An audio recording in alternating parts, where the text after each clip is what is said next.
Hey everyone, and welcome back to the network, where today we're going to be taking a look at this package that I picked up recently off of Goodwill's eBay. Now in this package is a 4-parts Nintendo 3DS, so we're going to go ahead and take a look at it, give it a test, a little bit of a clean, and see if we can't get it up and running. So without any further introduction, let's hop right into this. Alright, so we'll go ahead and start off by opening up our lovely package here. Now I'll go ahead and throw the listing up for this 3DS so that you can kind of see what Goodwill apparently did. I didn't know that Goodwill even tested their systems, but apparently the functionality of this device should be fine aside from its charging port, which does not work. So we will see if it's going to be an easy fix or if it'll be a little more of a complex fix. But we have this little message that says thank you from Goodwill. I didn't know they actually give you like a little thank you message. Thank you for being a part of the good. I'll hold this up here for a second in case you want to pause and read that. But personally, I don't really care. But that's cool that it comes with a little note.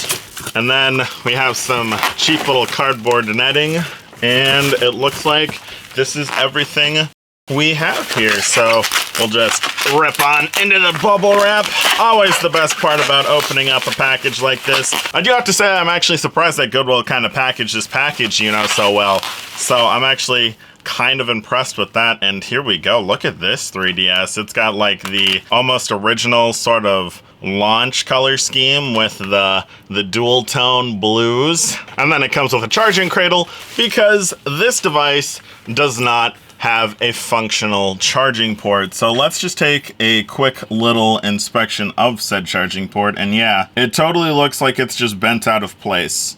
So that's good for us. Let me actually grab like something I can use to prod in there, not that pair of tweezers, because those tweezers are kind of dirty. Yeah, it really does just look like this charging port is bent out of place, which is great for us because that will be a really easy fix. So bringing in my functional 3DS, if we kind of compare the charging ports, you can see that this one from the Goodwill, it is bent way further up than this one. So it looks like if we just bent this back into shape, in theory it should charge. We'll go ahead and test that out. But let's see kind of what condition this thing is in. So obviously it's a little dirty. All the buttons and the D-pad do feel pretty good. The 3DS slider feels okay. Everything just feels sticky. So that's kind of questionable. We'll grab ourselves a microfiber cloth and see if we can't wipe some of this gunk off real quick. It shouldn't be too bad.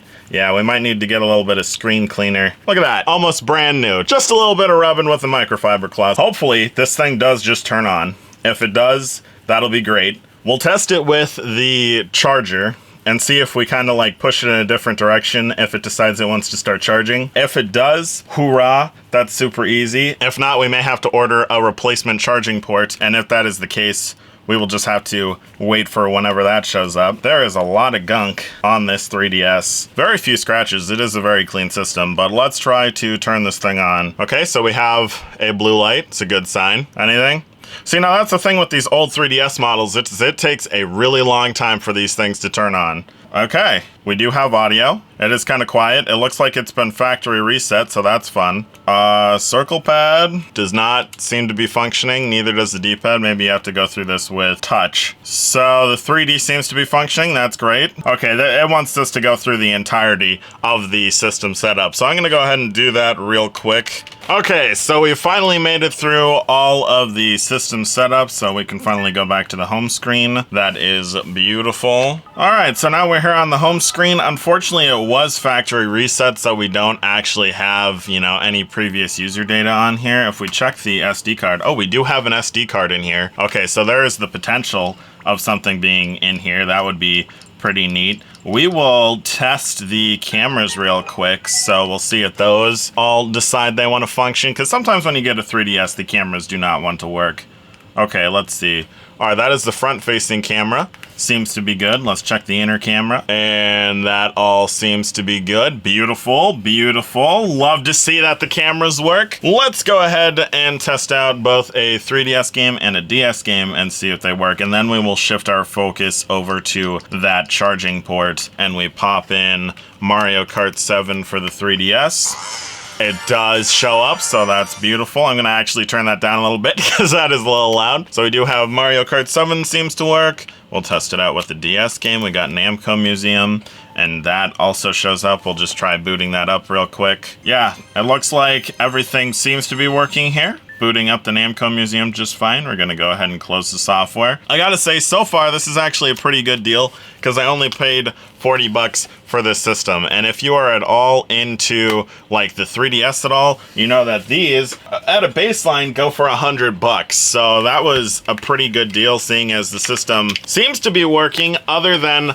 the charging port. And to take a look at that, I have my normal 3DS charger. We'll just plug this into an outlet real quick. All right, and then we will test out this charging port. We stick this in here, we give it a little wiggle around, see if we can get any connection whatsoever.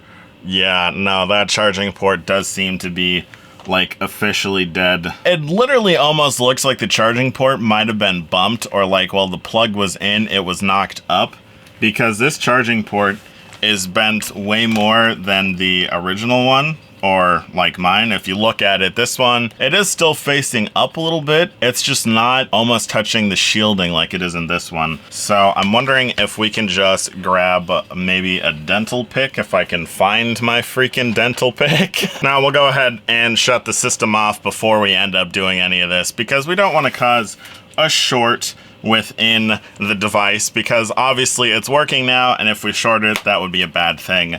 So we will just grab our dental pick and see if we can't bend these two charging contacts down just a little bit to make it a little easier for our charger to make contact. Luckily enough, they do give you these two little holes that you can stick your probe into to push them down a little bit. There we go.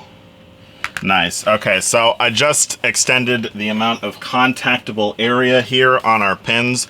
We'll go ahead and plug our charger in here again, and there you go. It is charging perfectly fine. So that is a really easy fix for a broken charge port. There pretty much could have been one of two issues that this charge port had. Issue number one is the fact that it's desoldered from the board, or the solder that's holding this charger port to the main board broke, which in that case we'd have to open this thing up and then actually, you know, do a full-on repair. Option number two was what we obviously ultimately have, which was the pins that make contact within the charging port. So if you take a look inside of here, you can see there's two little contacts down here at the bottom, and then in our 3DS port, there's these two little pins that come out of this black section. If we can get it lined up, there you go. You see those two little gold pins that stick out of that black section? Well, that's what's making contact with these two pins in the power port, and if they get shoved too far in there, obviously you're not making contact and the thing won't charge.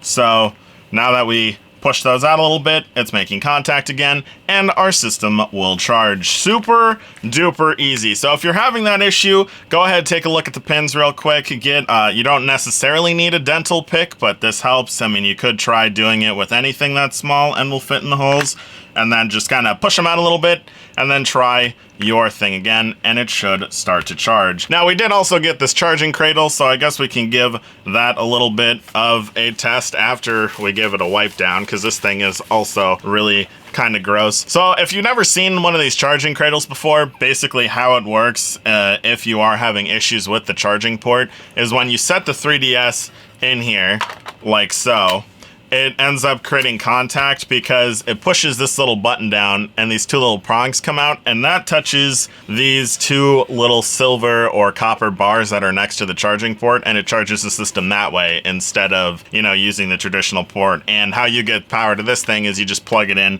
using your 3DS charge cable. Obviously we fixed that, so it's not that much of an issue to not use that, but we will test this thing out anyway. We'll plug in our charge cable, and then we'll stick our 3DS in there, hopefully the right way. And as you can see, it is charging now. So yeah, that was actually a pretty simple fix. Now, if I was to flip this system, it could be about 60 bucks because I only paid about 40 for this, like 40 flat. So that was pretty good. So I could end up selling it either for 100 or potentially maybe like 120, because that's about how much these are going for. And in this one, if I clean it up a little more, it would be in pretty good condition along with the charging cradles. So yeah, that ultimately is a score right there. I'm not going to sell this system because I think I might want to start getting into 3DS collecting. So, you know, I'm going to hold on to this one, and we're actually planning a video to use both of these with the convention that's coming up. Now, that's pretty much it for this video. So if you enjoyed, remember to drop a like and make that subscribe button glow so that you don't miss any future content. Now, if you have a system that's having any issues that you want us to take a look at, be sure to hit us up over our official Discord server, link down below, in case you are interested in stopping by. But with that, we'll see you